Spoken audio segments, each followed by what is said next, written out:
le va a aparecer en el Blackboard, ¿sí? Y recuerden que se entrega hasta el sábado 11, este sábado, hasta las 11:59, ¿sí? No se deben olvidar de ello, 11:59. Esto quiere decir que después de ese horario se cierra. Mucho cuidado porque a veces el sistema se pone lento y quiere subir el trabajo 11:57, 11:58 y mientras termina de cargar, ¡pum!, se cierra y ya no. Y no hay opción a reclamo, porque es hasta. Es decir, si un grupo me dice, profesor, lo estaba subiendo 11:50, ¿para qué lo subes tan tarde? No hay opción a reclamo. ¿Sí? Lo estaba subiendo 11:50 y no cargó, ¿para qué lo subes? ¿Para qué lo subes tan tarde? ¿Sí? No hay opción a reclamo. ¿Ok? Los grupos van a ser entre 4 y 3. Bueno, ya Kimberly me dijo que los grupos están ok. Uno lo sube nada más. ¿Sí? Uno lo sube. Y yo pongo la nota y ya se va a replicar a todos los demás. ¿Ok? No se preocupen. El que lo ha subido tiene que estar atento. Ustedes van a entregar el sábado y yo lo voy a comenzar a corregir a partir del lunes, ¿no? No les voy a mentir, no lo voy a corregir el mismo sábado. A menos que lo manden temprano. Si no, el sábado 11, domingo 12, no, domingo es familia, es precepto. A partir del lunes 13 comienzo a revisar sus trabajos. ¿Sí? Porque el otro curso yo cierro notas el mismo lunes, sí, el mismo lunes. El mismo sábado cierro notas con los demás. Entonces, sí, el lunes comenzaría, entre el lunes 13, 14, estaría revisando sus trabajos. ¿Ok?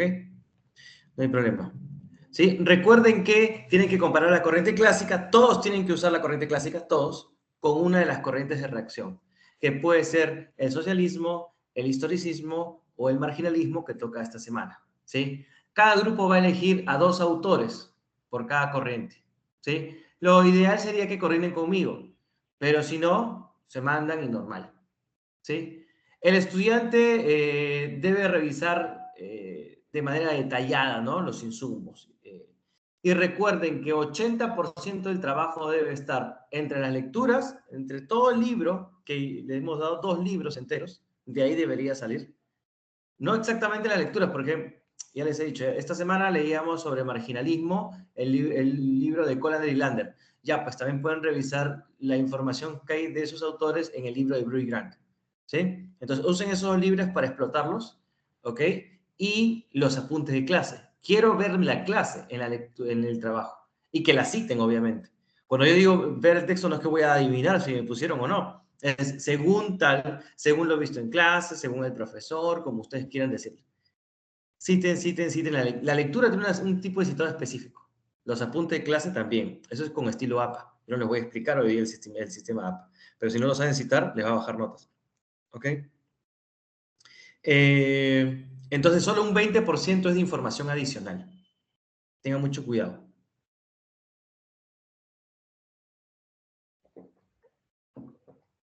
Entonces, acá nos dice, la extensión del trabajo debe ser entre 10 y 15 páginas. 10 mínimo, 15 máximo. ¿Sí? Eso no incluye la carátula y las referencias, ¿no? Si no llegas a las 10 páginas, va a haber resta de puntos. Si te excedes las 15 páginas, va a haber resta de puntos, ¿sí? Y las páginas no es que haya chico la letra, no. Hay un tipo de letra, hay un tipo de interlineado, ¿no es cierto? Todo está especificado aquí, ¿ok? Justificado, Times New Roman, interlineado 1.5, tamaño 12, y digamos los márgenes predeterminados, ¿no? No vayan a expandir los márgenes así, que yo también me doy cuenta de eso. Y el tamaño de papel, A4 y todo lo demás. ¿Sí? Por favor. Ay, se me pasó. Ahí está. Esta cosita está medio... ya me acostumbré mucho al mouse y sufro ahora cuando estoy en casa. Registrar las citas, ¿ok? Y recuerda las citas no textuales, ¿ah? No les recomiendo usar citas textuales, sino según tal, ¿no es cierto? Como dice tal autor y ustedes parafrasean esa parte. Sí, es importante. No van a hacer citas textuales, ¿sí? Tienen que saber qué es una cita directa y qué no es una cita indirecta. Si no saben, pues buscan en Google, ¿ya? Buscan en ChatGPT cómo es el estilo APA y todo lo demás. No se pasen a esta altura de su carrera que voy a estar explicando cómo se cita, ¿no? Qué vergüenza. ¿Qué van a decir sus profesores de tesis? A ver, ¿cuál es la estructura del trabajo? La estructura del trabajo es una introducción, ¿ok? Donde me presentas las corrientes de los autores elegidos, ¿no? Los que vas a comparar, una página suficiente, ¿sí? Los antecedentes, ahí me debes presentar cuáles son los autores previos a la corriente clásica, ¿no? Y también a la corriente que eligieron. ¿Sí? Como que en dos partes. Acá sí tienen que citar, me tienen que decir de dónde sale esa información. Quiero ver, quiero saber. ¿Sí? Evitar copiar, pegar. No se olviden que hay todo un sistema, ¿no? El Turnitin en la universidad. Así que eviten. Luego el contexto histórico, ¿no es cierto? De cada una de las corrientes. ¿Qué pasó en la historia para que nazca la corriente clásica? ¿Qué pasó? ¿Cuál es el contexto del que vio brotar a los socialistas o a los historicistas o como hoy a los marginalistas? Acá pueden explotar mucho lo de clase, también hay cosas en la lectura, ¿sí? Luego las propuestas de los propios autores, ¿no es cierto? Las propuestas de los propios autores por los clásicos y la corriente elegida. La importancia de la teoría económica, ¿ok? La importancia de la teoría, oh, perdón, luego que discuten, ojo, esta partecita de principales propuestas es clave. La idea es que los hagan dialogar a ellos, ¿sí? Pon a un clásico a discutir con un socialista, ¿no es cierto? Como que formen parejas, hagan match entre parejas para hacer discutir entre distintos. Lo que no quisiera es como que los clásicos dicen esto y los socialistas dicen allá, y no hubo diálogo, ¿sí? Deben entretejer ese diálogo. Esa es la idea, ¿ok? En la importancia de la teoría económica es importantísimo ya. Los primeros tres antecedentes, contexto y principales propuestas me deben estar diciendo de dónde sacan la información que tienen. ¿Sí? ¿De dónde está esa información? No puede haber un solo párrafo, uno, que no me digan de dónde salió esa información. No puede haber uno. Porque un párrafo que veo sin citas en esas tres que les digo, ya no le resto puntos y resto bastante. ¿Sí? Mucho cuidado ahí. Luego, en las últimas tres partes ya es de ustedes. ¿Cuál es la importancia en la teoría económica de estos autores, de estas teorías que ustedes han discutido? Les recomiendo que por autor destaquen dos ideas, ¿no? Una idea, dos ideas. No vayan a poner un listado de cosas. Porque la idea es hacer dialogar, ¿no es cierto? Discutir a los autores. Entonces, tienen que elegir unos ejes claves que los haga discutir. No vayan a poner un listado de cosas, ¿no? De un montón de elementos y después no sabes cómo discutirlo con el otro autor de la otra corriente. ¿Sí? Debe decirnos, digamos, cuál es el aporte de cada una de esas teorías, ¿sí? A la teoría económica, ¿sí? Y algo importante, ¿qué elementos de esas corrientes cree que se podía aplicar? Si es que se puede aplicar a la economía peruana actual. Si es que hay algo que deberíamos usar para mejorar. Si no, no, y también explicar de repente por qué. Y una conclusión, ¿no es cierto?, que resuma. La conclusión es un resumen de las principales ideas del trabajo. Hasta acá preguntas, chicos, chicas, todo debe quedar claro. ¿Todo bien? Sí, no, el normal, el predeterminado cuando abres. Cuando abras el Word. Ah, ninguna modificación a los márgenes. ¿Sí?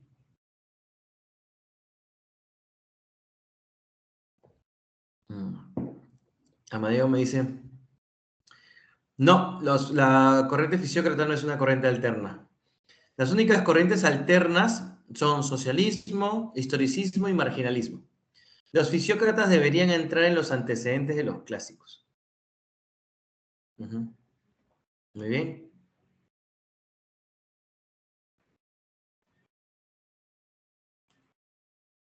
¿Alguna otra duda? Deben estar avanzando. Si no han avanzado nada hasta esta altura, mi más sentido pésame. Difícilmente aprueben, pero bueno. hay magia, ¿no? En la vida. Si no han avanzado nada. Ya cada uno sabe por qué hace las cosas, ¿no? Muy bien. A ver, esto acá. Recuerden que todo lo que es fallas técnicas, se me cortó la señal, no pude subir. No, no es importante para la escuela. A ver, esperen, me están diciendo. Algunos. Carla me pregunta, ¿todo el trabajo entonces debe consistir en hacer un versus de autores, de corrientes, donde seleccionas dos autores? Ujú, sí. Sobre todo ese diálogo tiene que ser, pero no, o sea, a ver, antecedentes y contextos es de la corriente en general, no de los autores en específico. La parte en la que discutes los autores en específicos es en principales propuestas. Y claro, y eso es lo que vas a ver también en lo que venga después, ¿no? En la parte de aportes a la teoría económica, aportes a la economía actual, ¿no? Porque esos son los que has discutido en el grupo. Pero cuidado en antecedentes y contextos es de la corriente. Ahí dice específicamente de la corriente, no de autores en específico.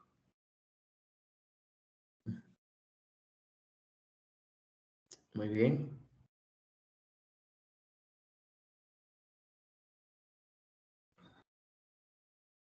Está perfecto, Kimberly, como has citado, está bien. No, ahora, eso es lo que tú has puesto, eh, es lo que va probablemente al final como referencia.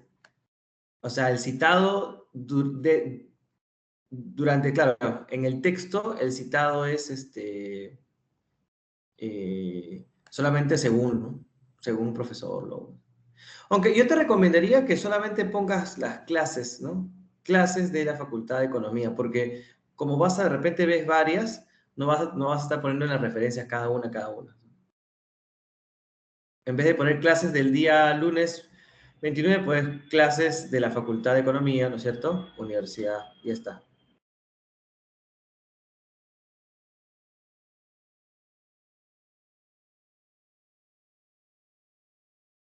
¿Sí? Ok.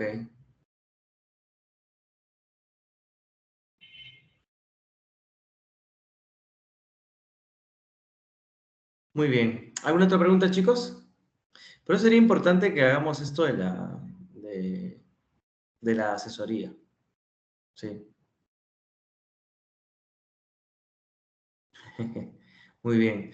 Es más, lo que yo estoy pensando, Kimberly, que más que una encuesta en el que digamos vamos a ir por ahí, sino más bien que yo les brinde unos horarios y los grupos, por eso yo te decía, Kimberly, que tú de repente les digas qué grupos se pueden conectar a esas horas y me digas si se van a conectar. Y yo darle distintas alternativas de horarios para que puedan conectarse, ¿me entienden?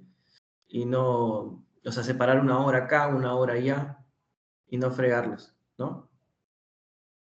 A ver, me pregunta Carla, y para el último punto, profesor, sobre el aporte de las corrientes a la economía peruana, no hay ninguna regla en específico. Es una reflexión de ustedes. Recuerden que es importante, la idea es que ustedes piensen por sí mismos. ¿Sí? Eso es clave. ¿Sí? Muy bien.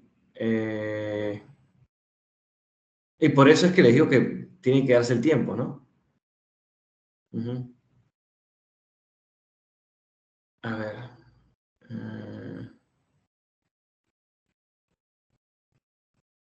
entonces voy a subir esta parte. No se olviden, ¿sí?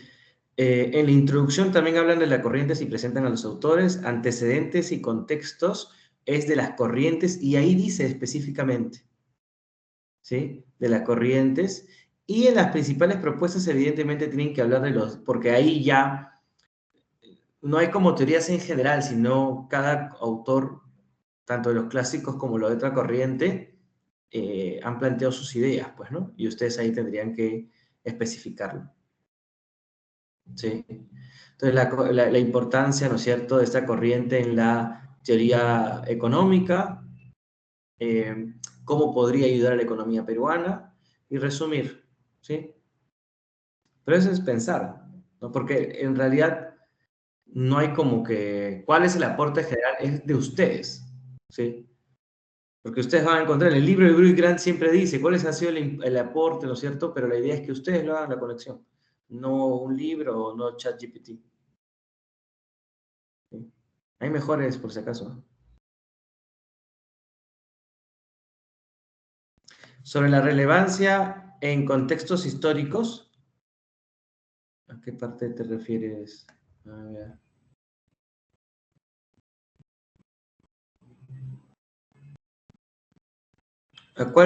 Ya.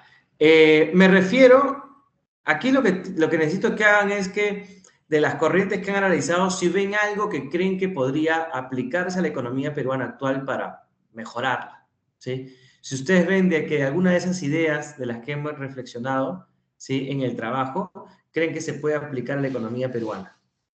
Ujú. Porque ahí pongo economía peruana, ¿sí? En la descripción está un poquito.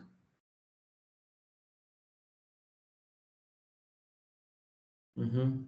Muy bien. Ujú.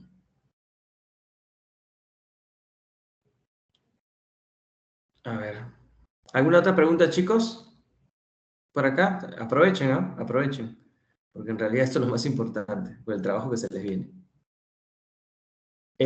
No se olviden las rúbricas, que escribas bien, 4 puntos, que esté bien contextualizado, eso sobre todo antecedentes y contexto, que lo hagas bien, 4 puntos, que expliques bien las ideas de los autores, ¿sí?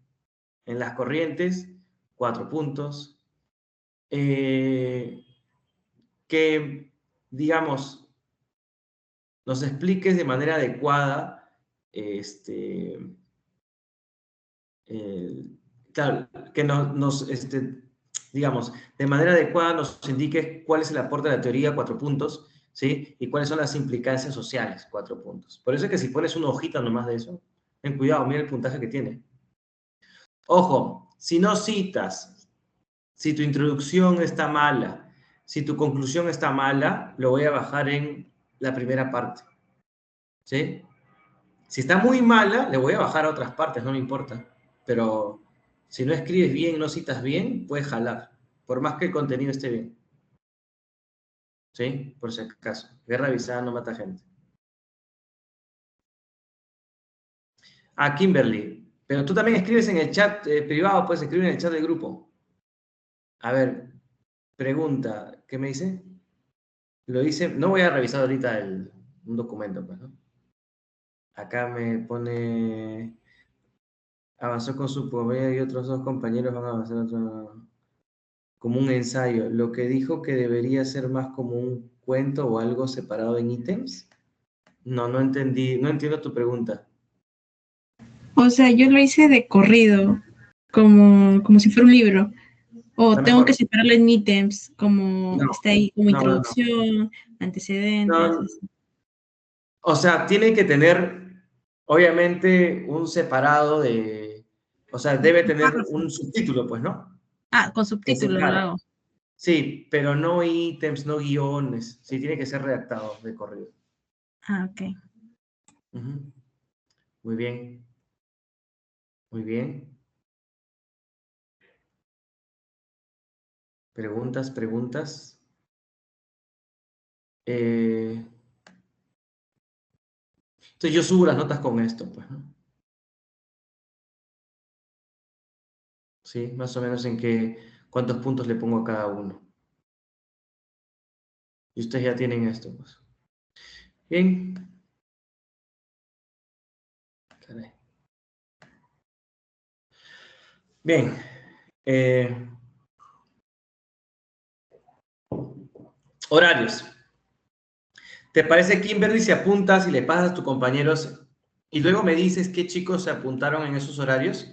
Los horarios en los que yo podría escucharlos de manera específica. No voy a leer ningún texto, ¿sí? Solo voy a escucharlos de manera específica, alguna duda que tengan o algo por el estilo, ¿sí? Yo puedo, mañana martes, eh, tengo que ver acá el calendario. A ver si tengo una cita. Sí. Mañana martes podría desde las 5 de la tarde, ¿no? De 5 a 7 más o menos. ¿Sí? Pero desde las 5. No desde las 6, ¿no? Sino desde las 5. Luego, el miércoles se me hace... No, el miércoles no podemos. No podemos pactar ninguna reunión ni nada porque es feriado. El jueves también muy difícil porque estoy de acá. Podría ser el jueves en la mañana. Podría ser el jueves como a las 9 de la mañana. ¿Sí? Jueves como de 9 a 10, así. Si algunos están, un grupo está en su casa, tranqui. Todas las reuniones son virtuales, evidentemente. Luego, puedo el viernes desde las 3, no, el viernes desde las 5, ¿sí? Podría ser de 5 a 6. Y el sábado puedo desde las 8 de la mañana también. 8 o 9 de la mañana, hasta las 10, porque después de las 10 ya tengo que hacer. ¿Sí? Kimberly, ¿lo apuntaste? ¿Me confirmas? ¿Puedes repetir para corroborar, por favor? A ver, les dije mañana martes. Mañana martes puedo desde las 5 de la tarde. El jueves desde las 9 de la mañana. El viernes. El viernes también desde las 9 de la mañana. ¿Sí? Y el viernes a las 9 de la mañana y también desde las 5 de la tarde. ¿Sí? Y el sábado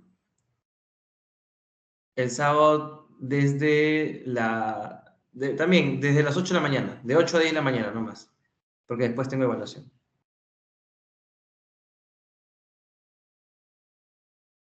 ¿Sí? Ya, ¿Quedó? profesor, sí.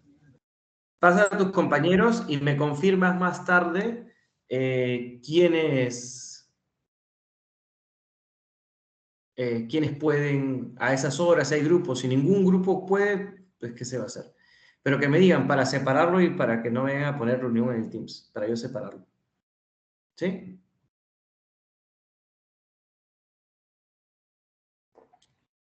Así hay un grupo que puede, en uno de los horarios ya lo separo. Depende de ustedes.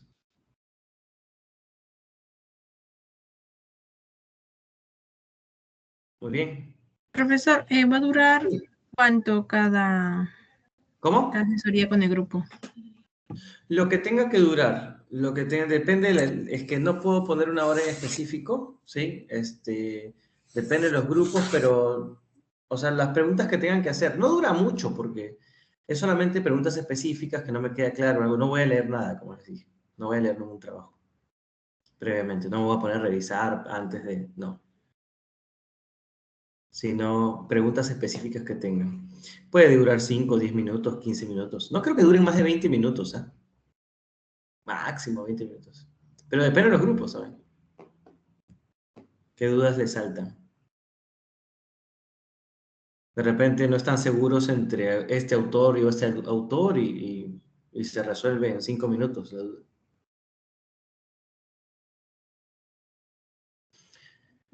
¿Ok?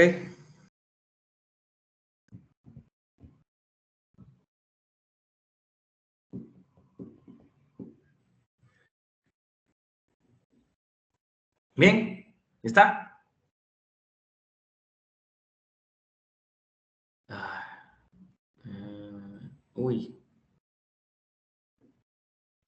¿verdad que aquí no tengo su... Ujú,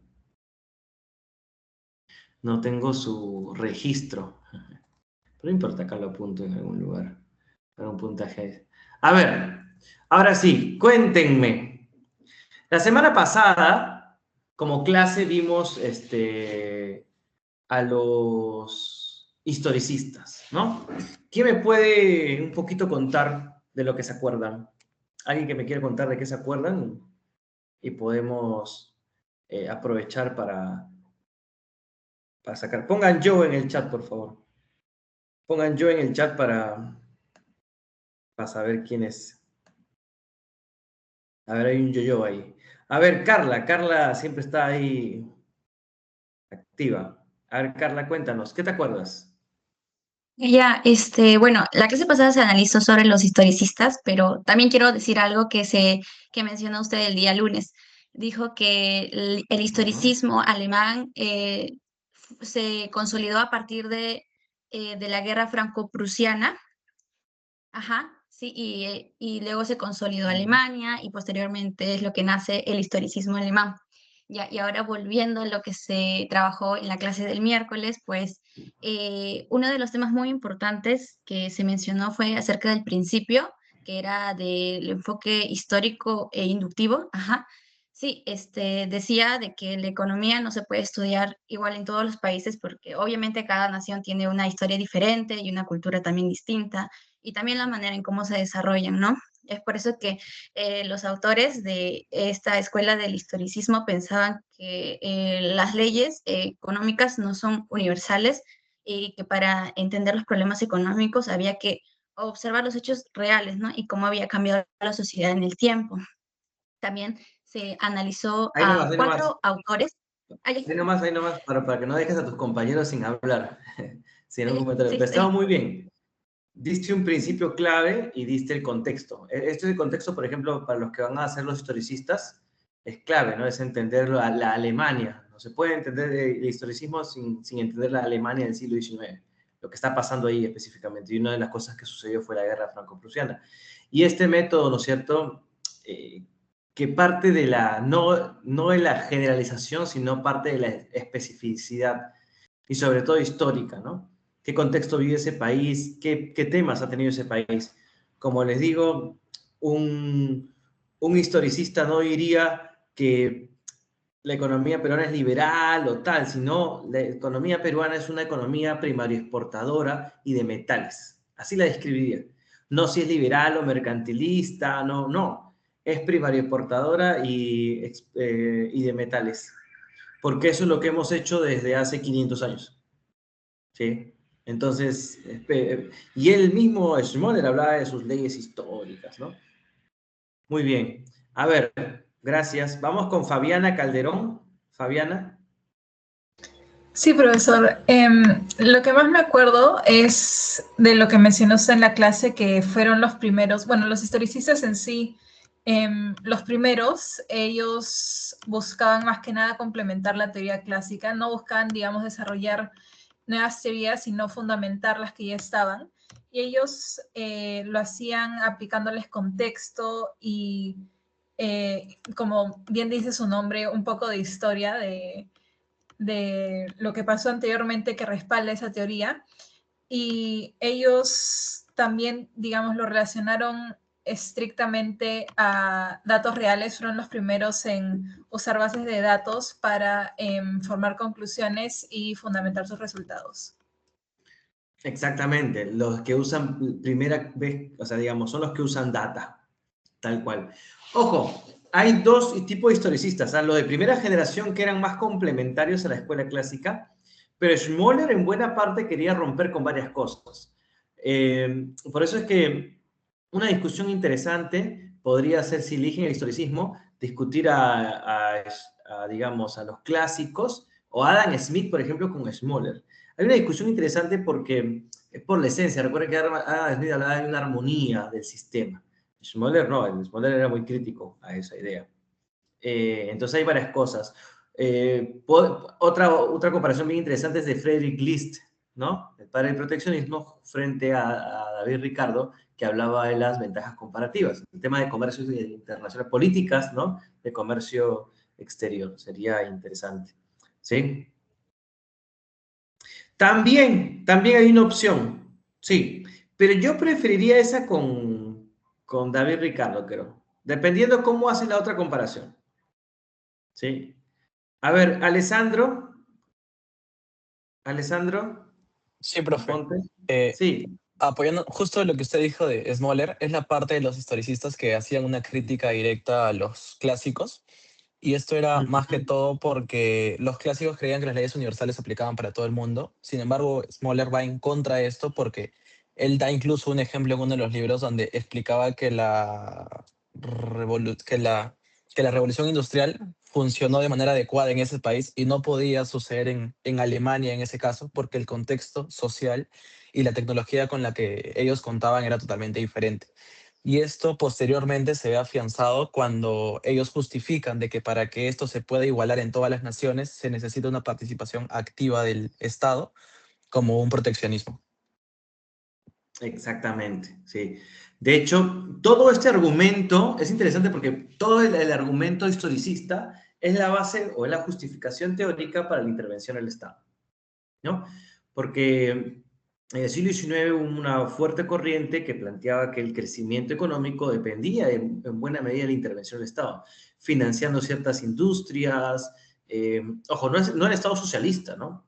No es Estado totalitario que no te deje invertir ni nada por el estilo, pero un Estado que haga fuerte inversión en infraestructura, subsidie empresas, ¿no? Aranceles altos por acá, que haga fuerte inversión en ferrocarriles. De hecho, Alemania es el primer país en el mundo, antes que Japón o Estados Unidos, que establece la educación gratuita para todos sus ciudadanos. Entonces, un Estado que quiere promover el crecimiento, ¿no? No desde la intervención directa.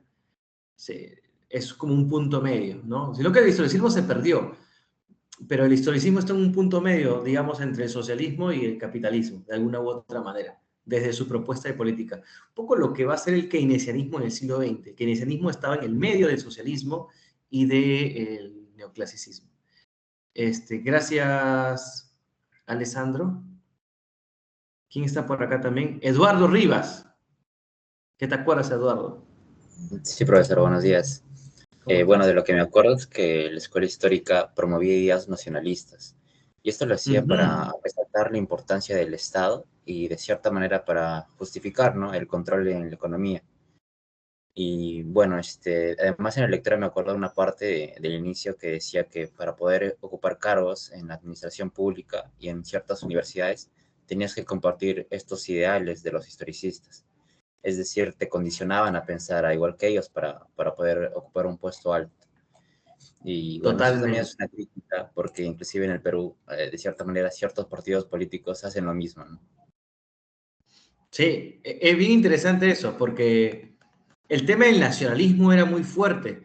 Por eso es que, recuerden que Alemania estuvo en un contexto de proceso de unificación. Alemania se está formando como Estado en el siglo XIX. Eran varios estados dispersos. Y se habla que las primeras teorías fuertes del nacionalismo aparecen en Alemania, la unificación alemana y la unificación italiana, que pasó en el siglo XIX. Por eso es que eran tan leídos, chicos, y digamos, tenían una fuerte repercusión en América Latina, en Estados Unidos, porque nosotros también éramos naciones recientes, ¿no? Naciones nacientes, valga la redundancia. No es redundante, en verdad, pero habrían recientes naciones que aparecían y obviamente el discurso proteccionista, nacionalista alemán calzaba mejor con estas naciones. Por eso la gente se iba, acá había un grupo proteccionista muy fuerte, ¿sí? Por ejemplo, a finales del siglo XIX, les cuento, chicos, que hubo un debate que es parte de mi tesis, pero también hay otros autores que lo han mencionado. Tuvimos un debate entre el libre mercado y el proteccionismo. Y el libre mercado lo tenía la Cámara de Comercio de Lima, que se había creado recientemente, y también la reciente creada Sociedad Nacional de Industrias. Y teníamos un debate ahí, ¿no? Para ver cuál sería la política, cuál tenía más influencia sobre el Estado, ¿no? Era bien interesante. O sea, lo que pasaba en el mundo también pasaba aquí. A ver, Sofía Espinosa, algo ya te sacaron todas las ideas, Sofía.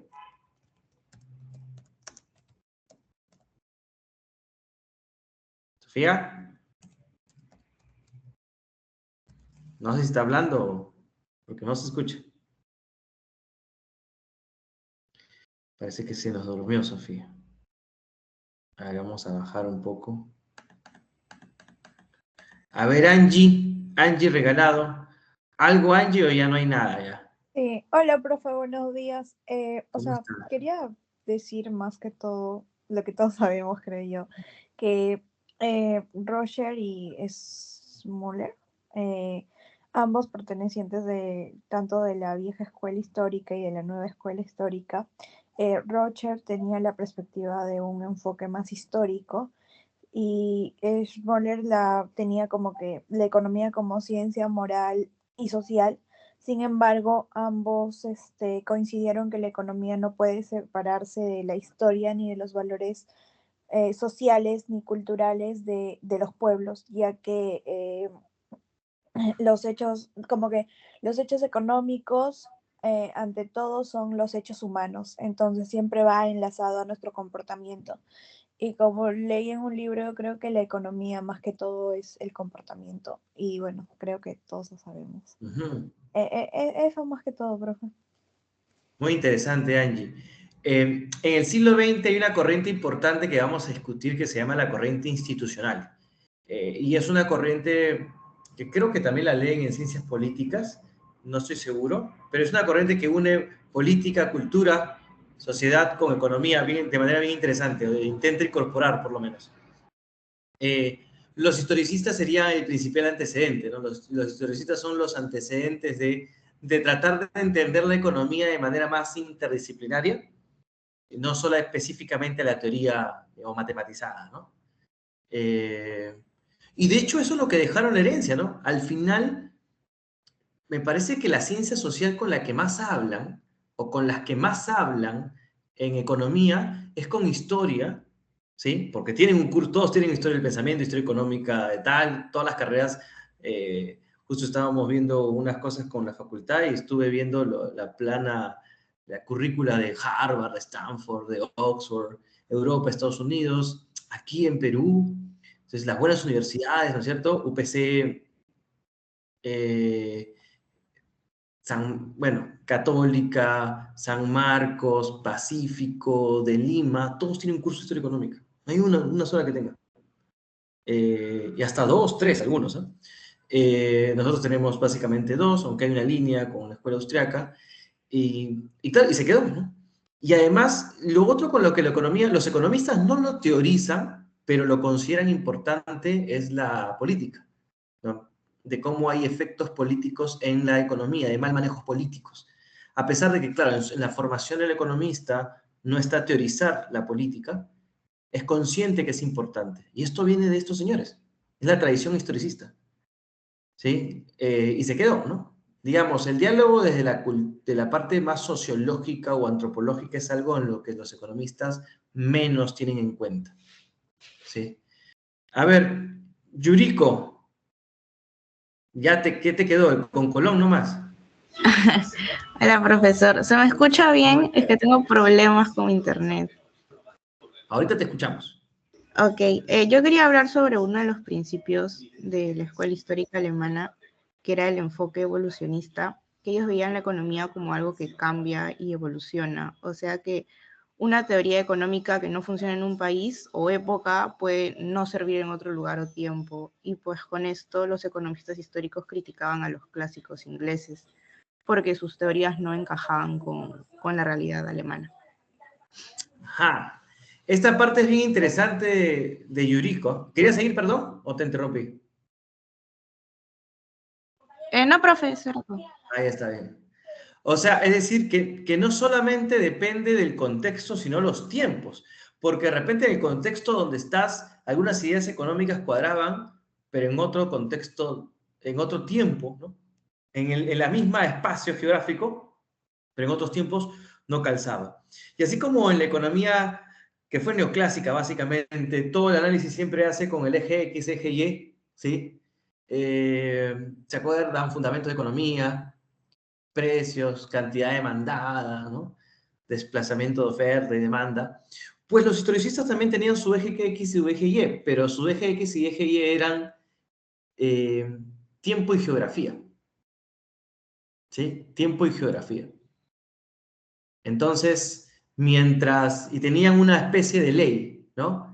En el mismo tiempo y la geografía se puede aplicar la misma teoría. ¿Sí? Cambias una de las variables. Es el mismo tiempo, pero es otra geografía, ya no aplica, o aplica con más dificultad. Le quita las dos variables, es un tiempo distinto y una geografía distinta, no se aplica prácticamente en nada. ¿Sí? También tenía sus leyes históricas, Smoller. Es bien interesante estos autores. Y me parece interesante porque tienen menos que ver con lo que los han formado a los economistas, ¿no? Tienen menos que ver. Creo que hay otra persona que quiere... Ah, Sofía. A ver, Sofía. Pero ya no sé qué te queda. Ya te agarraron toda la parte, la carnecita de la clase pasada. No sé si Sofía quieres comentar algo. Sí, buenos días, profesor. Bueno, ¿Cómo yo estás? recuerdo que, bueno, los historicistas rechazaban lo que era el laissez-faire porque ellos proponían una política mucho más proteccionista a las industrias nacientes, con mayor intervención estatal que la clásica. Y bueno, ellos decían que esto no que la clásica no aplicaba igual a todas las épocas porque cada país atravesaba, bueno, etapas de desarrollos distintas y tenía instituciones y normas distintas. Y entonces como que una política universal como la que es el laissez-faire, capaz puede funcionar en Inglaterra o esos países, pero puede fallar en otras economías que están un poco más atrasadas. ¿Mm? Exacto, exacto. Sí. O sea, de repente si eres un economista que dice, no, esto funciona en Estados Unidos, acá no puedes traerlo, esto funciona en Finlandia, este contexto es distinto, tienes tu lado historicista, ¿no? Tienes tu bobo historicista. Cada vez que uno le hace una pregunta a un economista y le encanta decir depende, eso no es clásico, eso no es neoclásico, no es keynesiano, no es socialista, no tiene nada que ver, es historicista. Entonces, los contextos influyen, ¿sí? Y bueno, siempre lo explico más o menos porque es una corriente que podría decirte que este curso es hijo de esta corriente, ¿sí? Y me da mucho gusto porque las grandes mentes de la economía siempre han tenido interés por la historia económica y la historia de las corrientes. O sea, Keita Friedman, Keito Hayek, Keito Marshall, eh, las grandes mentes de universidades les gusta dictar este curso. No estoy diciendo que yo lo sé acá, ni de cerca, pero por algo a tu profesor Adrián Sen le encanta este curso. Por algo al decano le encanta dicta historia económica del Perú, ¿no? Digamos, es el economista más reputado que tenemos en nuestra facultad, lo llaman por todos lados, sale en todos lados en la televisión y le gusta historia económica, por algo es, ¿sí? A ver, antes de pasar al break, voy a pasar a lista, pero por favor, para hacerla más rápido, les voy a pedir que todos levanten la mano. Los que no tengan la mano levantada, para mí es como si no estuvieran en clase, ¿sí? Además que acá en esta lista salen ausentes, ¿no? ¿Quiénes son los ausentes? Me sale Carolyn Jara y Marco Antonio Delgado, que es lo que voy a hacer ahorita al pasar mi lista. Levante la manito porque fueron, ¿ah? Ya. Dejen ahí, no se cansen, aguanten. Ustedes son jóvenes. Tengan la mano arriba. Miren que en la discoteca el sábado para así, con la mano levantada, toneando y delgado. A ver, Marco Antonio, ¿dónde está? A ver, voy a ver algún perfil que no tenga su manito levantada.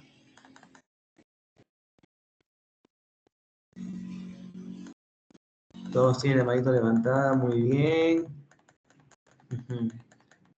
Hay dos que no tienes. Amadeo Campuzano está, no tiene la manito levantada. Si no dice nada, falta.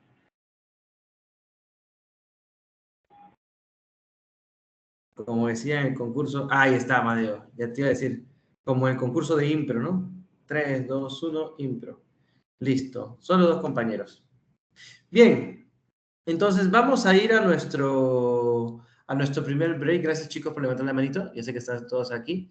No sé si va a dar opción a discutir un poco después de la presentación teórica. Es importante que les explique un poco las ideas claves de los... pero bueno, de repente yo siempre trato de dar un espacio si quieren comentar algo. De repente yo hago una clase en 35, 40 minutos, o que no me gusta hablar tanto porque después los aburro. De repente al terminar, ¿sí? ¿Qué te pareció? ¿Qué te parece más interesante de esta corriente? Y, y les doy opción también para participar. La idea es que tengan esas opciones. Y más bien hay que cerrar con quedar claro. Kimberly, ¿la gente te ha respondido? ¿Has puesto los horarios de elección?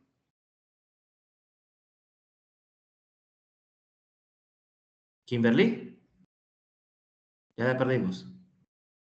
Delegada, se nos fue.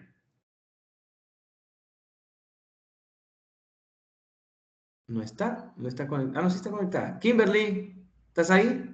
Bueno, no sé si. Ah, ya. Pasó la. Ah, ya lo puso. Lo puso en WhatsApp. Por favor, ahí respóndanle. No sé si cómo lo ha puesto. Volvemos para ver eso. Y también para ver el trabajo que les voy a dejar el día miércoles. ¿Sí? Como la última nota de esta semana. Listo. Volvemos en unos minutitos. No tantos, ¿eh? Atentos.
Bien, regresamos, chicos y chicas. Volvemos, retornamos a nuestra sesión.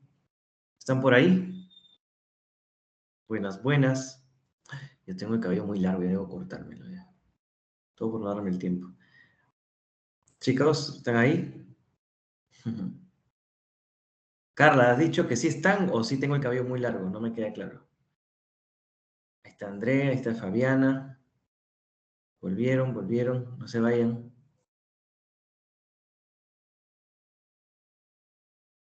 Muy bien, esa es. A ver.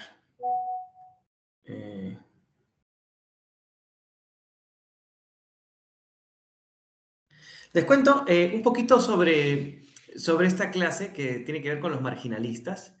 En algunos textos ustedes van a ubicarlos como neoclásicos también, ¿sí? Para este curso no. Para este curso nosotros lo conocemos como los marginalistas y se van a ser reconocidos como la revolución marginalista. Son tres autores, Menger, austriaco, Gibbons, inglés, y Walras, francés, que no tuvieron contacto entre ellos, pero que llegaron a la misma conclusión en la misma década, en la década de 1870. Escribieron varios textos ellos que decían más o menos lo mismo y que no tenían, digamos, contacto. Ellos, si bien autores previos ya lo hicieron, pero ellos fueron los que desarrollaron la matemática avanzada, usar el cálculo matemático para la economía. Así que aquellos que han sufrido la parte matemática de la economía, ellos son los culpables. A ellos, míralo a Gibbons directamente, que es el del medio. Ellos son los culpables. Entonces, mucho cuidado cuando los busquen, ¿sí? Pero nosotros en este curso lo conocemos como marginalistas. De primera generación, hay unos que le llaman marginalistas de segunda generación a los que vienen después, como es Marshall. Para nosotros Marshall es el padre del neoclasicismo, es el primer neoclásico, ¿sí? Pero tengan mucho cuidado aquí. A ver, esta es la parte donde hay mucho texto, pero vamos. La teoría clásica se había centrado, chicos, mucho en la parte de la producción, la oferta y los costos. ¿Se acuerdan? Sí, Adam Smith, David Ricardo hablaba de la cantidad de trabajo, ¿no es cierto? Y que el valor de un producto estaba de ese lado. Y toda la teoría económica se había centrado en la parte de la producción. A partir de la revolución marginalista, se va a enfatizar ¿qué cosa? El consumo, la demanda, la utilidad. Lo que más desarrollan en microeconomía. Se puede decir también que ellos son los padres de la microeconomía. ¿Sí? Si bien Adam Smith es el padre de la economía en general, estos señores le van a dar el nacimiento a la micro. Keynes en el siglo XX va a dar el nacimiento a la macroeconomía. Pero más o menos esto es un poco, para aquellos que sufrieron en intro a la micro, que lo llevaste hasta por tercera vez, ¿no? Los tricas de intro a la micro, acá está. Ellos son los culpables, ¿sí? No nosotros, no estos señores. Entonces, lo que van a hacer es tratar de entender, van a entender la economía desde el individuo. Acá sí tienen un gran acercamiento a los clásicos, porque Adam Smith y David Ricardo también veían al individuo. No sé si se acuerdan, pero los socialistas y los historicistas hablaban mucho del contexto, de la sociedad, de la cultura, de cómo eso es lo más importante, ¿no? En cambio, estos señores retornan al individuo, ¿ok? Y tratamos de centrar las decisiones de la gente en base a las elecciones subjetivas, ¿sí? Y esta es la parte fundamental para entender un concepto base que va a desarmar a todo lo que había anteriormente. Los clásicos, de ahí ellos tomaron los marginalistas, Marx tomó ese elemento de que el valor estaba en función del trabajo, ¿sí? O de los costos, y dentro de los costos el trabajo era lo más importante.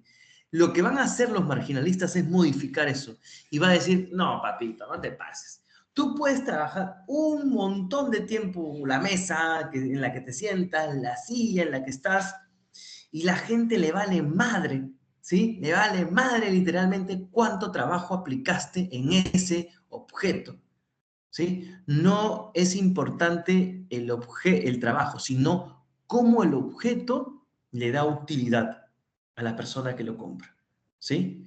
A la persona que lo compra. Esa parte es fundamental, es entender la utilidad personal que le da a cada persona, ¿Sí? Vale la redundancia.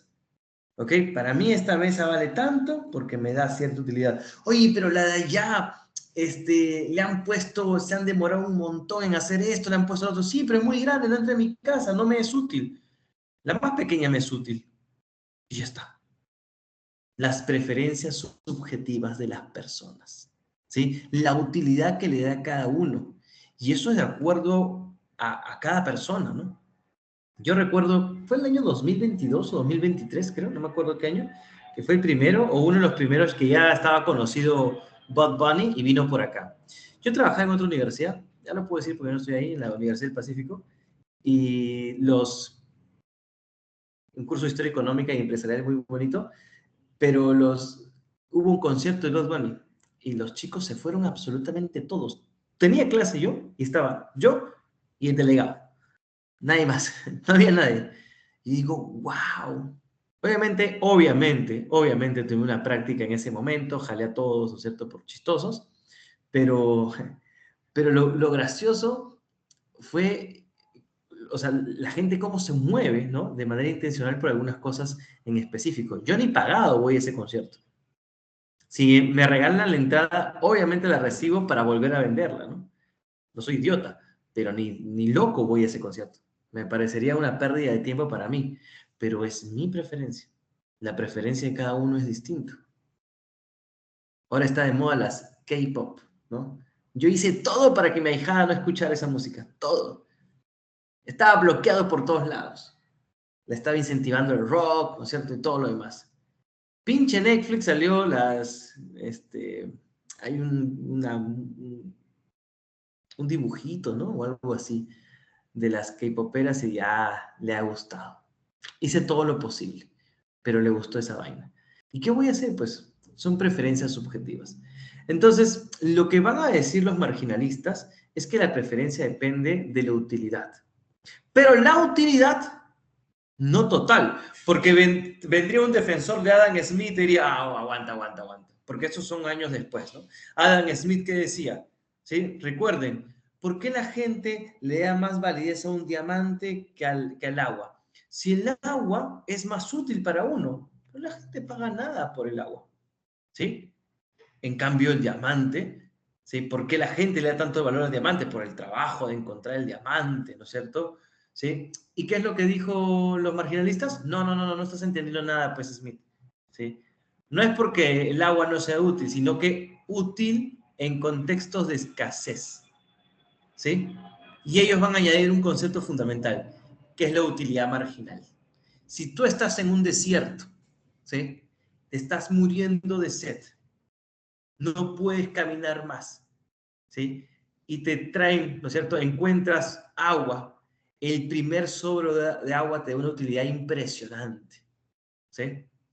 Y si en ese momento en que te estás muriendo de sed, te dan un diamante o un poco de agua, obviamente vas a aceptar el agua, porque es lo más útil en ese momento. ¿Por qué en la época de Adam Smith el agua no le daba valor a la gente mucho valor? Porque era recontra abundante, ¿no? Simplemente caminabas por un río, había un montón de agua. En esa época no había los sistemas de desagüe que hay ahora. Entonces, pero el diamante era muy escaso, era muy difícil producir un diamante. Es tema de escasez, ¿sí? Ojo, y el agua es útil la primera toma. Yo, por ejemplo, cuando voy a jugar fútbol, todavía corro, agarro mi Gatorade, termino de tomarlo y ¡juac! Me lo tomo, pero de una. La utilidad de ese rehidratante en ese momento es extraordinaria. Pero después, un segundo, baja su utilidad, va bajando. Entonces, ellos añaden el concepto de utilidad marginal. Toda la economía gira alrededor de la marginalidad, ¿sí? Por eso se habla de la revolución marginalista y comienza con estos señores. Yo sé que cuando yo les hablo, a ver, expliquen utilidad marginal, ustedes saben más que yo de utilidad marginal. Les hablo de utilidad marginal y al toque están pensando en un gráfico, ¿sí? Pero, ¿por qué no lo explican desde el punto de vista de la vida cotidiana? Es mucho más sencillo. El punto A y el punto B y el punto C. Más abstracta su explicación, con razón nadie entiende a los economistas, pues. Tienen que explicarlo de una manera más sencilla. Para mí el mejor ejemplo de utilidad marginal es el buffet, ¿no? ¿Han ido a un buffet, chicos? El buffet es la mejor manera de explicar la utilidad marginal. Vas a tu buffet, es más, te preparas para ir al buffet, sabes que el domingo vas al buffet, sábado no comes, ¿no? Haces tu ayuno del día anterior, estás tú loco, voy a aprovechar al máximo, al día siguiente, en la mañana, en el desayuno, estás muriendo de hambre, no importa, aguanto porque voy a llegar, entras al buffet, tú dices, me voy a comer todo, todavía miras a 3 pinches postres, voy por ti al último y me voy a devorar todo. Y vas a en la primera pasada, ¿no es cierto?, la primera ronda del buffet, que te sirves, hay gente bruta que se sirve carbohidrato y se llena de eso, ¿no? Cuando en realidad tienes que aprovechar otras cosas. Pero bueno, la utilidad que te da ese primer plato, bien. La segunda, ¿sí? Por supuesto. La segunda, mucho menos. La tercera, mucho menos. ¿Cómo llegas al postre, chicos? Llegas reventado, ¿no? ¿Cuánta gente llega al postre? Que ya no jala. ¿Sí? Esto es la utilidad marginal que lo entendieron los marginalistas. ¿Sí? Y lo van a matematizar, evidentemente. Exactamente. La utilidad marginal decreciente. Exactamente. Muy bien. Y esto va a revolucionar la economía. Por eso es que se habla de la revolución marginalista. Esto cambia el concepto de la economía. Aquí la economía comienza a modernizarse como tal. Ya había aparecido como ciencia, pero acá se moderniza. ¿Sí? Y el contexto, mucho cuidado con el contexto, porque también el contexto es fundamental. ¿Sí? El mundo había cambiado. El mundo se modificó. Ya cuando aparecen estos señores, que más o menos 1870, ya el mundo no es el mismo que Smith. Estamos hablando casi 100 años después de la riqueza de las naciones. ¿Cómo había cambiado el mundo? Porque la revolución industrial con la máquina a vapor se aplicó a los transportes. Cuando se aplica al ferrocarril, cuando se aplica al barco a vapor, el mundo se comienza a integrar. A nivel de la historia económica mundial se habla de la primera globalización, que fue producto de la revolución del transporte. ¿Sí? Y así que tú que te demorabas 6 meses de ir de Liverpool, en Inglaterra, hasta Nueva Delhi, en la India, te podías demorar 6 meses a un año, ahora te demorabas 3, 4 semanas. ¿Sí? Mucho menos. La logística, los costos de transporte se redujeron de manera impresionante y el mundo se integró. Nos integramos nos integramos a nivel comercial, a nivel de capitales, mano de obra. Esta es la época en la que hay una migración masiva de Europa a los Estados Unidos, porque era más barato. Por primera vez en el mundo aparece la clase A, B, C y D en los barcos, los buques. ¿Han visto Titanic? Está Titanic, pues. Titanic no se puede entender sin revolución, sin primera globalización. Es clásico, ¿no es cierto?, de esta época. Entonces, el mundo se comienza a integrar, a mejorar. Y claro, obviamente, si tú eres un empresario, vas a querer colocar tus productos en mercados más amplios. La competencia ya es a nivel internacional, ya puedes llegar. Antes tu producto llegaba tan caro a la India que solo te podía consumir la élite. Ahora te puede consumir la clase media, tal vez algunos sectores menos favorecidos. Entonces, el mercado se ampliaba. Y obviamente hay una revolución interesante, porque como el mercado se amplía en un mundo global, tienes que comenzar a conocer el mercado. Quieres conocer al consumidor, quieres conocer al demandante. Entonces la economía gira desde la producción, ¿sí?, hacia la demanda, porque ahora el interés es entender qué quiere el consumidor. Antes no, porque era imposible llegar a él. Era la élite y era muy fácil entenderlo. Llegar a la clase media ya es un foco empresarial distinto. Entonces los empresarios están focalizados en ello y necesitan especialistas que les ayuden a eso, a conocer al consumidor. Pero les cuento algo. Sí, sorpresa. No hay carrera de marketing, no hay carrera de administración todavía, no hay carrera de publicidad. Todas esas carreras son siglo XX. Principios. ¿Sí? Adivinen quién comienza a hacer eso. Es el economista. ¿Por qué? Porque el economista clásico era el economista que estaba sentado, ¿no es cierto? Quería ser profesor universitario y todo lo demás. Pero cada vez más se producían economistas, pues, y las universidades no daban. Y los economistas comienzan a encontrar en esos espacios, o sea, los economistas fueron los primeros contadores, financistas, ¿no es cierto? Entender las finanzas de la empresa, la banca, los préstamos que necesitaban las empresas, colocar productos, eran los primeros vendedores. Entonces, por ejemplo, los chicos de negocios internacionales que están escuchándome y los chicos de finanzas ya estaban aplicando esas herramientas en el siglo XIX. todas en conjunto, porque tenían que llevar la empresa, si te contrataban para eso. Entonces los economistas comenzaron a cambiar el foco, salieron de la teoría clásica y encontraron un mundo en el que van a desarrollar esto. Toda la teoría microeconómica está basada en el consumidor, en tratar de entender lo que quiere el demandante. Y nace en esa época. Pero es imposible entender eso sin revolución industrial, sin primera globalización, sin entender la revolución en los transportes, y eso comienza a cambiar justamente en este periodo. Cuando se habla de primera globalización, no es la globalización actual, ha habido antes varias globalizaciones. Y esta a nivel económico fue impresionante. Muy bien, chicos, ¿dudas acá? ¿Todo bien? Uy, yo veo que mi imagen se me ha quedado media extraña. Qué gracioso, parezco el hombre araña ahí. ¿Todo bien? ¿Todo claro?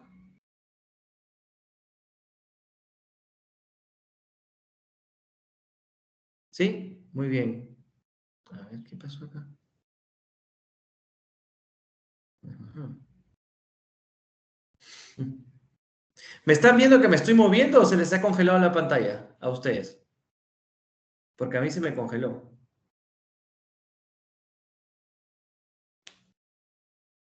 ¿Me ven? ¿Me ven que me estoy moviendo o no? Ni se me ve. Ah, es el...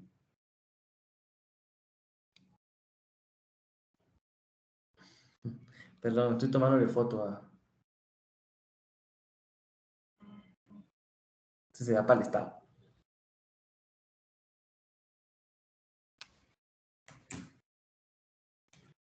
Muy bien.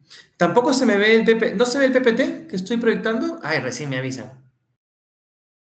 ¿No se me ve ni a mí, no se ve el PPT? ¿Y por qué recién avisan? Ustedes son la muerte. Ah, sí se ve el PPT, ok. Ya. Pero a mí no se me ve. A ver. Ah, voy a cancelar la... Yo sí lo veo, dice Marcelo. Creo que son los internet, ¿no? Ah, ¿ya se me ve? ¿Alguno? Ahora sí. Bien. Ok. Listo. A ver, en este contexto yo voy a hablar de básicamente dos autores. Son tres.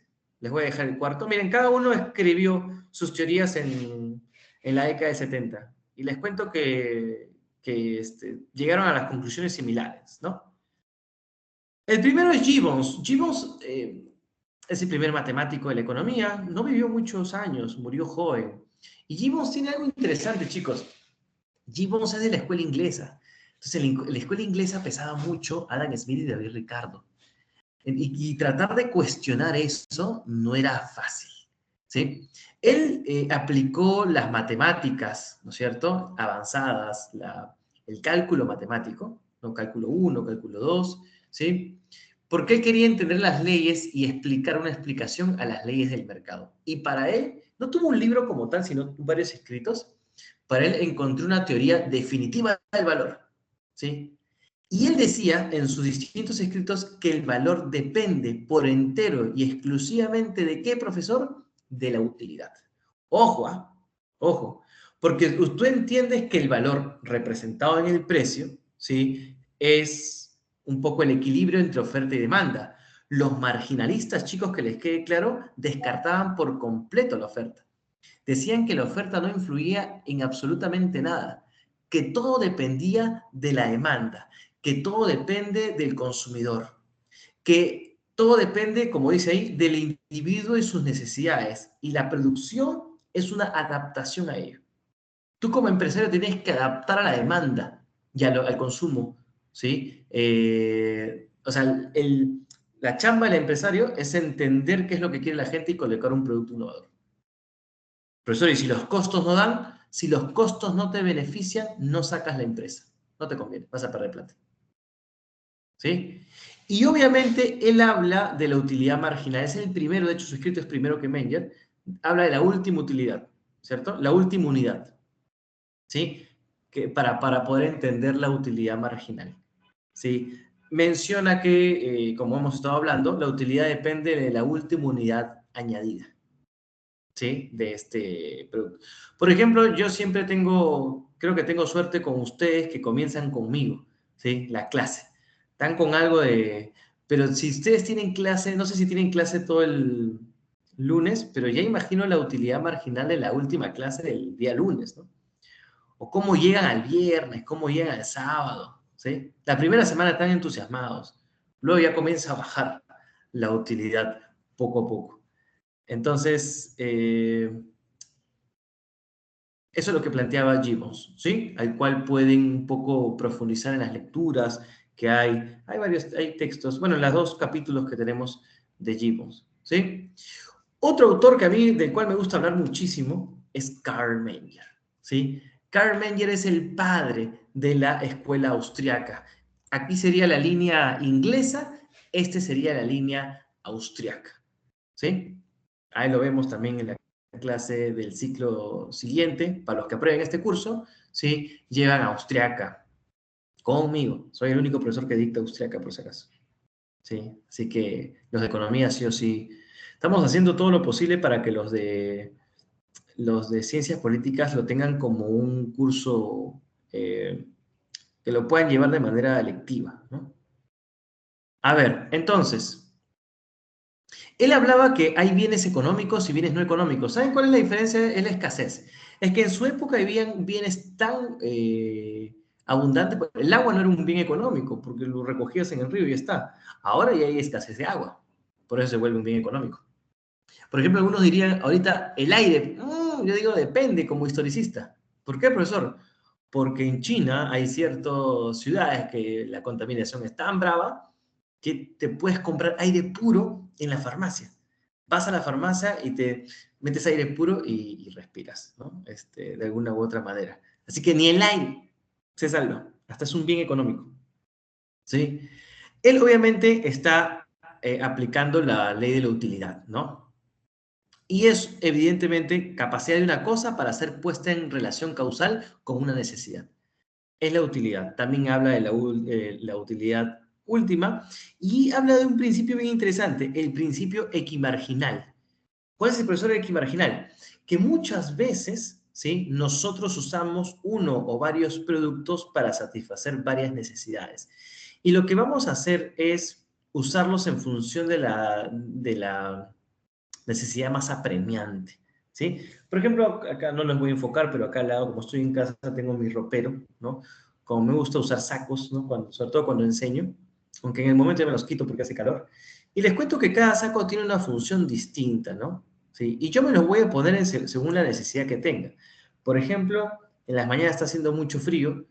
Normalmente yo uso los sacos más abrigadores cuando voy en la mañana a la universidad. Como vivo cerca, a veces me da tiempo para almorzar en casa y ahí a veces, ¿no es cierto?, puedo ponerme uno más delgado o cualquier cosa, pero utilizo la característica del saco, ¿no es cierto?, en función del frío. Es la necesidad más apremiante. Pero el saco te sirve para otras cosas. El saco no solo te abriga, el saco también te da estética, te hace ver bien, por lo menos para mí, ¿sí? El saco además puedes llevar algunas cosas porque tiene varios bolsillos. Tiene 3 funciones. ¿Sí? Y yo voy a elegir el saco según la necesidad más importante. Ese sería el principio equimarginal para el autor. Por ejemplo, si hay una presentación, hay una conferencia que tengo que dar, ya dejo de lado la parte que abrigo y para mí es más importante la estética, porque voy a tener un auditorio frente a mí, ¿no es cierto? Y considero que debo dar una buena imagen. Entonces voy a usar el saco, ¿no es cierto?, que me permita verme mejor antes de frío, ¿no es cierto?, o calor.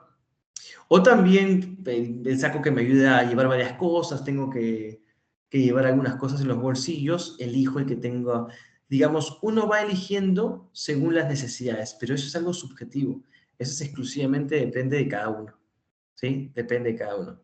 Yo, por ejemplo, a ustedes no lo estoy tomando, pero el examen parcial en otros estudiantes, en otro curso, en Austriaca, es un examen con ropa formal.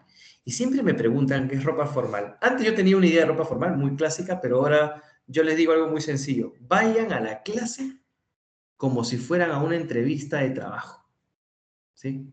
Según la seriedad que yo los vea a ustedes a la hora de presentarse, es la seriedad que ustedes le dan a un curso. Véanme a mí ese día como si yo fuera el jefe que los voy a contratar. Entonces ya la cosa cambia, ya se ponen a pensar. ¿Sí? ¿Cómo irías tú? Y eso se los recomiendo a ustedes, ¿eh? Si hay exposiciones donde su profesor les pide ropa formal y ustedes no lo tienen claro qué cosa es ropa formal, anda con la ropa con la que irías a una entrevista de trabajo. Tal cual. ¿Sí? Porque te hace pensar, al profesor lo hace pensar que el estudiante toma con seriedad. Ahí está Menger, ¿sí? Entonces, estableció el valor subjetivo en la utilidad marginal. ¿Cómo se determina el precio? Recuerden que el precio es una representación del valor. Y el valor, ¿sí? El valor está exclusivamente en la utilidad. En este caso también es igual que Menger, que Gibbons, perdón. Es decir, la utilidad es exclusivamente dependiendo de la demanda del consumidor, ¿sí? Del lado de la demanda. La oferta no influye, ¿ok? En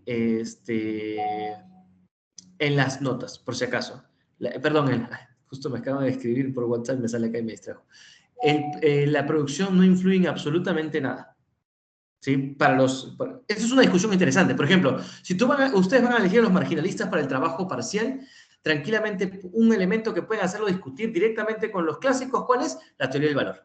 ¿Qué dice Smith sobre la teoría del valor? ¿Qué dice Menger sobre la teoría del valor? ¿Cierto? Ese es un elemento en el que podrían ampliar la discusión. ¿Sí? Uno lo ve del lado de la oferta, el otro lo ve del lado de la demanda. ¿Sí? ¿Qué es la utilidad para cada uno? ¿Ok? Para Menger, el monopolio en general es negativo, ¿sí? Porque para Menger, el establecimiento de un monopolio debería dar el incentivo, ¿sí? En el mercado para que aparezcan otros competidores. El mercado es tan dinámico que siempre van a aparecer competidores para un producto demandado, ¿sí? No obstante, él está en contra de los monopolios instaurados por el Estado, ¿sí? Que son producto de un acuerdo entre el Estado y el empresario, que ya las reglas, digamos, ya la competencia no es pareja como tal, ¿no? ¿Sí? Y finalmente cerramos con esta parte de Menger con la conocida, ¿no? Reconocida teoría de la imputación. ¿Cuál es la teoría de la imputación, chicos? Con esta cierro, ¿sí? No se pierdan, no se duerman, ¿ya? Este es mi celular, ahí vamos a ver. ¿Me están viendo o ya no se me ve? ¿Me ven? ¿Me siguen viendo o ya no estoy, o ya no salgo? ¿Sí? ¿Se ve? Ah, ya. Este es mi celular, ¿ok? Preferencia subjetiva, celular japonés. No me compro el celular americano porque considero muy caro, pero no porque no lo pueda pagar, sino porque yo soy de perder celulares a cada rato. A mí un celular, mira, el que más me ha durado, me dura un año. No sé por qué, lo pierdo. Estoy bien distraído, lo dejo por todos lados. Entonces, ¿voy a pagar un celular carísimo para que me dure tan poco tiempo? No, preferencias subjetivas. Sí, para mí. A mi novia le encanta ese celular porque que tiene, ya saben qué marca, ¿no? El iPhone no sé qué cosa y no sé qué, que la cámara, que esto, que el otro. Bueno, a mí me vale madre, yo no ando tomándome fotos yo ni a las otras personas, entonces no me importa la cámara, ¿sí? Y en segundo lugar, un celular muy caro, pues, ¿no? No me lo des, más bien a mí le digo porque lo voy a perder. Pero bueno, este celular está compuesto por varias partes, ¿sí? El celular, ¿por qué nos es útil? Nos es útil porque nos comunica para el trabajo, para los estudios, ¿sí? El celular nos da, ¿no es cierto?, una serie de utilidades, hasta para entretenimiento, ¿no? ¿Qué es realmente para qué lo usas, ¿no? ¿Sí?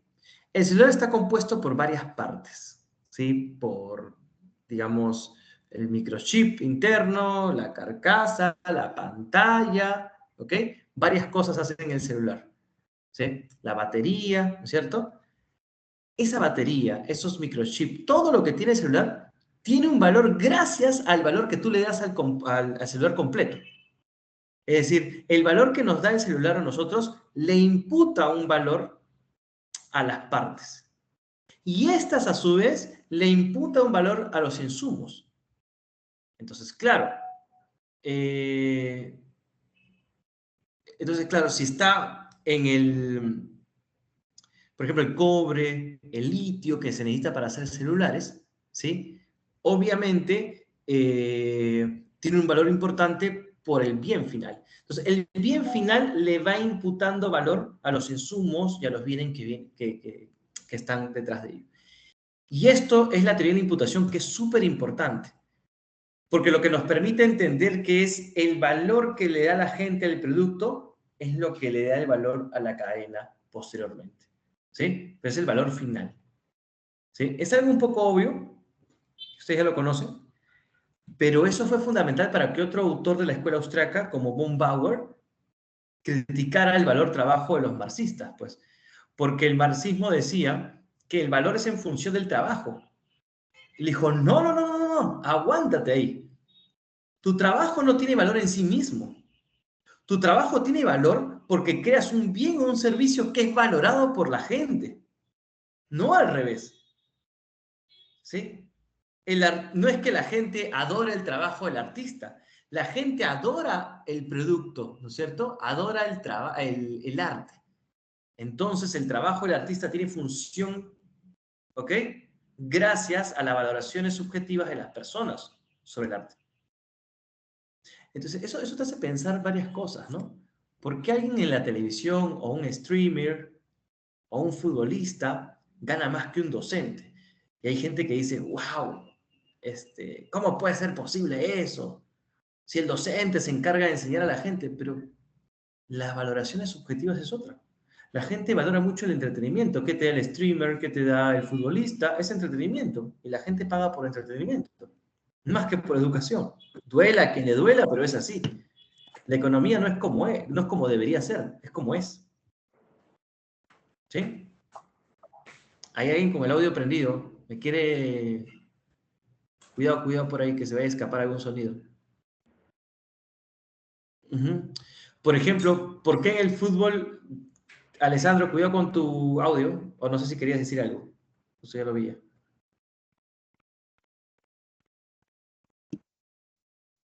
Entonces, por ejemplo, hay mucha gente que dice, ¿por qué le pagan más a los futbolistas hombres que a las mujeres? Pues lo que te está diciendo el mercado es que la gente valora más el fútbol de hombres que el fútbol de mujeres. El fútbol de hombres lleva más gente al estadio, lo que hace que haya más auspiciadores y lo que permite que le pagues a los futbolistas más que a las mujeres. Si debajo de eso hay un trasfondo machista o esas cosas, sí, puedes explicarlo, ¿sí? Que hay empresas que quieren promover, bacán, pero el mercado es lo que es, no es lo que debería ser. Entonces, es el valor en función del bien final. Y eso golpea con toda la estructura de la lógica marxista, ¿no? Tu trabajo en sí mismo no tiene valor. Tiene valor por el bien o el servicio que creas después. ¿Sí? Mi trabajo actual que yo les esté dictando a ustedes tiene un valor por la formación, ¿no es cierto?, que le estoy generando. Y eso es. ¿Sí? Y una formación que el mercado valora en UPC, por eso somos una universidad que tiene el prestigio que tiene tanta demanda como la tiene. Si el programa de economía sería tan malo, nadie se metería acá. O sea, hay un montón de competencia. ¿Pero por qué se mete acá? Porque la gente sale bien formada, ¿sí? Y sale ganando bien y le va muy bien en el mercado laboral. Esto estadísticamente lo tenemos demostrado. Entonces, y obviamente tenemos que ir cambiando porque el mercado cambia, porque la demanda se va modificando, ¿sí?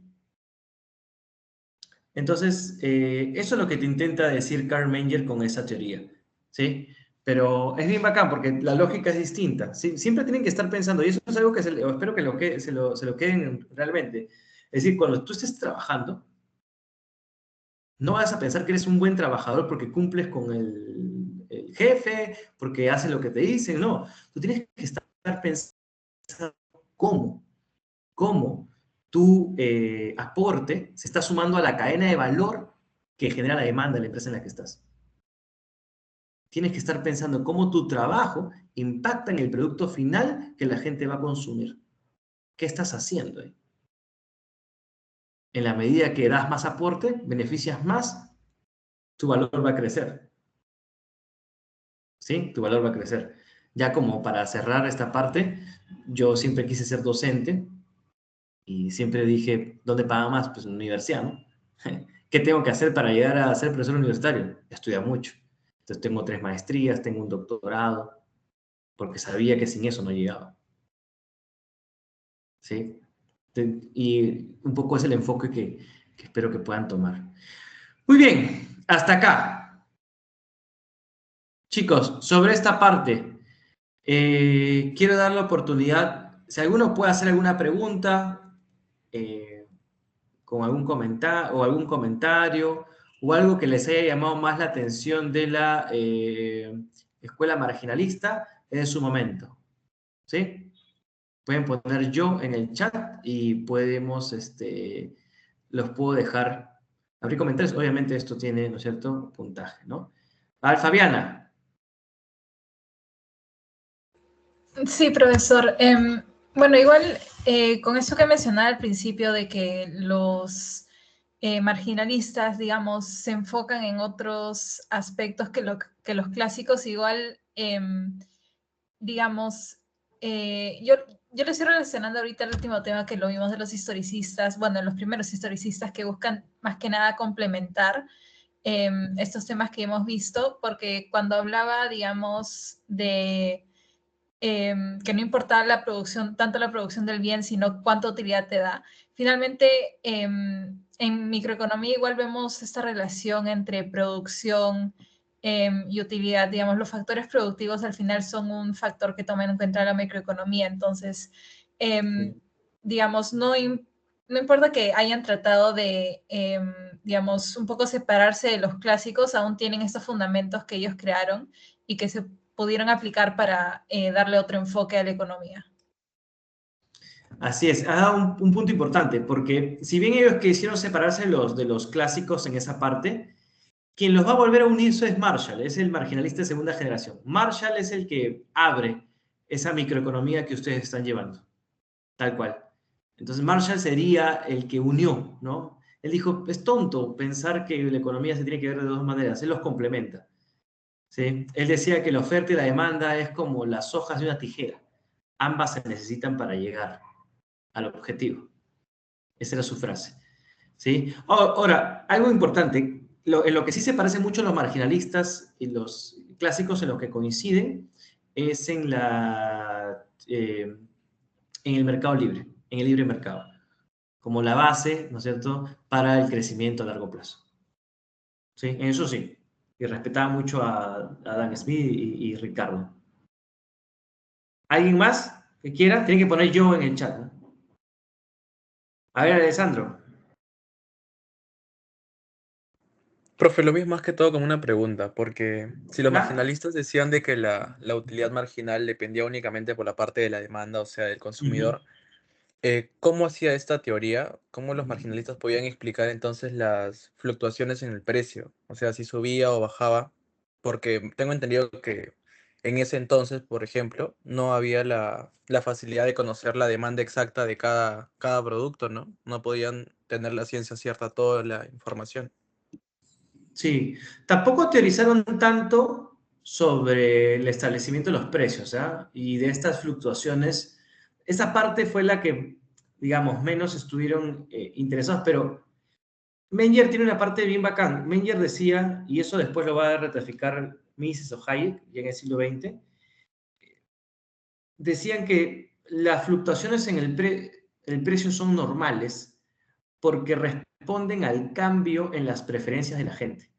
O sea, los precios se modifican no tanto en función de la parte productiva, ¿no? O sea, alguna mejora, ¿no? Sino cambian en función, que puede pasar, pero sobre todo cambian en función de las preferencias de la gente. Es decir, como lo decía en el ejemplo, hay un artista que está de moda y todo el mundo demanda a ese artista y simplemente después pasa de moda. Y así ven el artista después, la gente no va a llenar sus estadios y por ende los precios van a bajar. ¿Sí? Es decir, los precios cambian sobre todo en función de las preferencias de la gente. ¿Sí? Y no, que es una falencia, ¿no? No tener en cuenta el lado de la oferta, creo yo. Pero no sé si ustedes se dan cuenta en todo el análisis micro, o sea, se toma tanto oferta como demanda, pero hay hay un acento y hay una mayor profundidad en el análisis del consumidor de la demanda que desde el lado de la oferta, ¿sí? No sé si tienen esa impresión, pero ustedes cuando llevan los primeros cursos, ¿no? Hay más un acento en la parte de la demanda que en la parte de la oferta, ¿sí? Y eso es producto de estos señores. Bien, no sé si te respondí, Alessandro. Pero buena pregunta. Sí, profe. Muy bien. Angie. ¿Se me Angie. escucha, profe? Sí, te escuchamos, Angie. Ok. O sea, más que algo era como que una opinión que creo que lo que decían los historicistas sigue teniendo sentido ahora, hoy en día, en el presente, porque explican la misma teoría económica. Siempre se basan en países sin mirar su historia y su cultura, pero Marshall no coincidía del todo ello.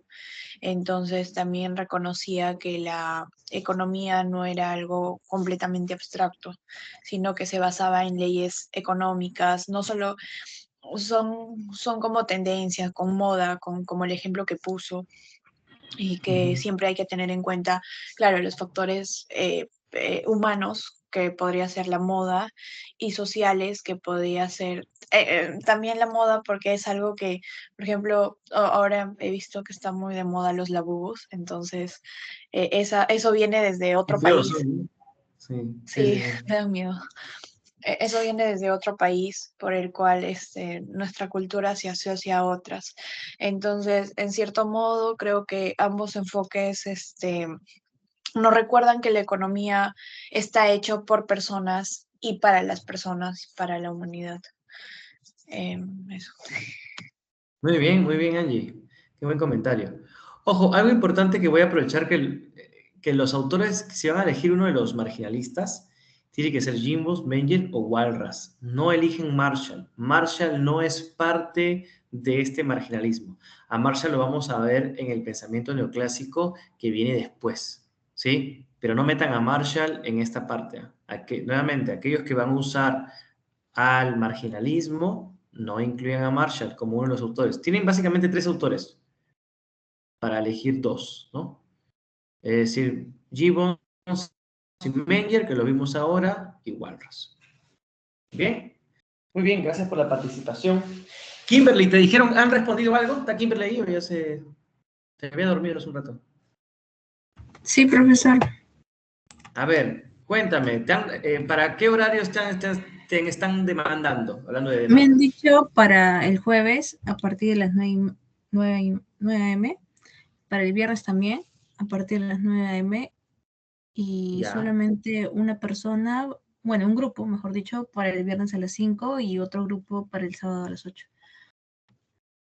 Ok, entonces, ¿te parece si esperas hasta un poquito más tarde? De repente no te terminan de responder en estas horas y en la tardecita Claro. me mandas la lista, ¿sí? Sí, profesor. Ya, bacán.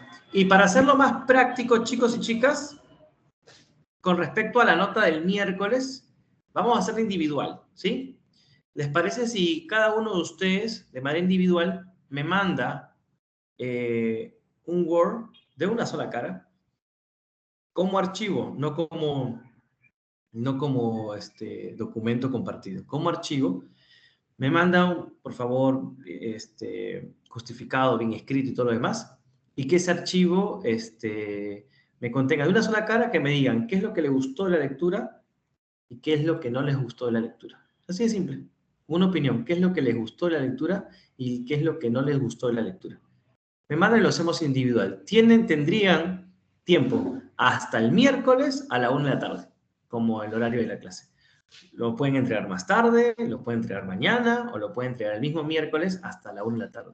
Solo una página, ¿sí? Que me diga qué le gustó y qué no le gustó del texto. Y ya, ¿les parece? Para que ya cada uno lo vea con sus... No, no, no, no. Solo contenido, porque como me lo mandas tú, ya ahí está tu nombre y todo, pues, ¿no?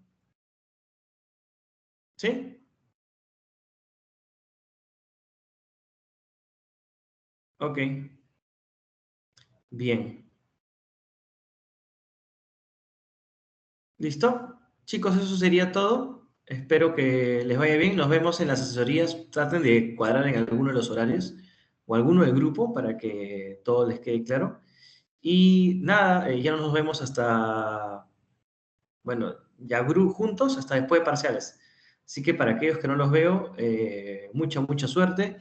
Que les vaya bien. Espero que no tengan problemas en este curso. Yo creo que no.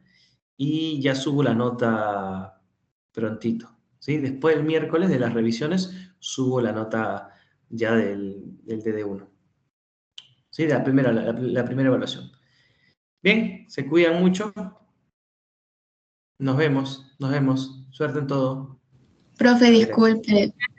¿Sí? Profe, le escribí un correo y también Ruth le mandó un mensaje por WhatsApp. Ya. Tú fuiste la que participaste, ¿no? En ajedrez. Sí. ¿Cómo les fue? Es que eran 2 categorías. En damas, pues quedé segunda y mi compañero quedó cuarto. Casi. Está bueno. Sí, me contó. Si puedes, me puedes volver a enviar ese correo mañana. Y ahí, porque justo las notas no las tengo ahorita, sino las tengo Ya, ¿mañana qué hora? Sí, en la mañana, sí, 9 de la mañana, mándame. Mañana en la mañana. Sí, pues. ¿Sí? Gracias, Ya, profe. bravazo, cuídate. Nos vemos. Ay, también me había hablado André, me puso... Uno, sí, pues, si no pueden los demás, aunque sea que vaya uno, pues, André. ¿Sí? Lo ideal es que estén todos, pero aunque sea que vaya uno. ¿Listo? Muy bien, cuídense, nos vemos.